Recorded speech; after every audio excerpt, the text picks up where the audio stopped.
దీపారాధనలో అసలు వత్తి అనేది ఒకటే ఒక వత్తి. వత్తి దాని పేరే వత్తి ఒకటే. కానీ ఒకటికి మనం ఆరాధించము. లక్ష్మీనారాయణులు దంపతులు, లక్ష్మీనారాయణులు 2 ఒత్తులు వేయాలి. కొందరు 3 వేయండి, కొందరు 5 వేయండి. అన్నీ మీడియా పెరిగిన తర్వాత అనుమానాలు పెరిగాయి, ధర్మ సందేహాలు పెరిగాయి. ఒక్కొక్కరు ఒక్కొక్క తీరు చెప్తున్నారు కనుక అన్ని భిన్నత్వంలో ఏకత్వం భారతదేశం కనుక 2 ఒత్తులే వేయాలి.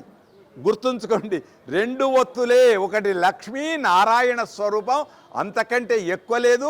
చెబితే వాళ్ళు ఎవరెవరు ఎలా చెప్తే వాళ్ళు అలా ఆచరించండి. కానీ దీపం జ్యోతి పరబ్రహ్మం, ఆ పరబ్రహ్మమును అజ్ఞాన అంధకారాన్ని దూరం చేసి విజ్ఞానాన్ని పంచేటువంటి ఆ పరబ్రహ్మానికి నమస్కారం చేయండి. ఇప్పుడు సంధ్యాదీపం పెట్టేవాళ్ళు ఎక్కడున్నారో నాకైతే తెలియదు.